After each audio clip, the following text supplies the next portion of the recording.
Okay, so this is your next video. I believe it's 4 now. And you should have everything laid out how you want it. And that's great. So make sure before you get started, you go round, you neaten up all those little lines. You get them in that little bit better. All of this, I can't imagine you actually being able to achieve before the end of a double lesson, but I could be wrong.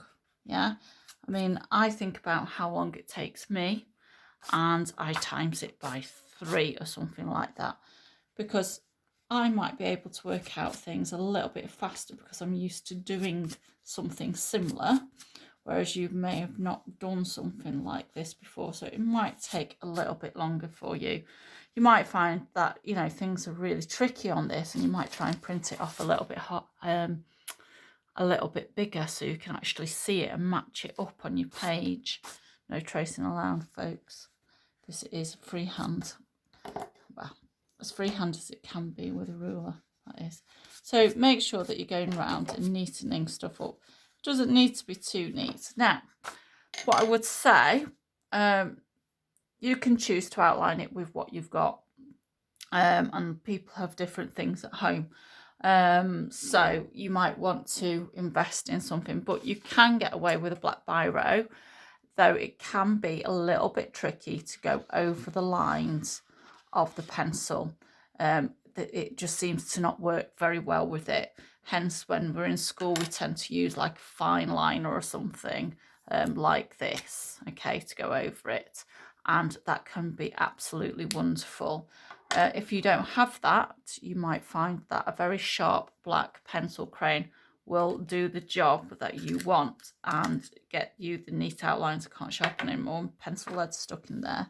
So you might find that you can do that. You will want to use your ruler again, and you can keep the neat lines.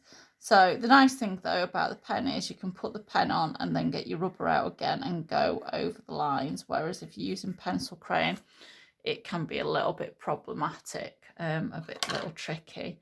So, and there's nothing to say that your outlines actually have to be in black. That's what I like about Zentangle and art and stuff. You could actually be outlining in a different coloured pencil crayon. Okay, so it could be an outliner blue. Okay, so you might want to do that first, and that will be lovely. Okay, because after that we can actually focus on the pattern. So all of this, you know, can be done beautifully before. Do you know what? I'm mincing my words. I'm waffling again. I'm going do, do, do, do, do, do. So I'm going to just crack on. And what I would say is just take your time and get everything neatly outlined. And I would do this personally before you start the pattern. It's not actually how I always work, but I'm just thinking this will then keep it nice and clear what line is what before you start adding. Is that a word? Adding the pattern.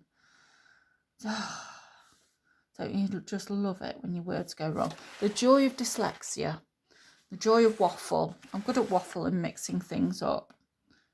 Just love it so much. And you can get some real interesting takes on the words that come out your mouth. Unfortunately, it doesn't mean that you've always got control of what comes out of your mouth. And it doesn't mean you always can hear what's going on around you. It's dead bizarre. But that could be the Mears Island syndrome, I'm not sure.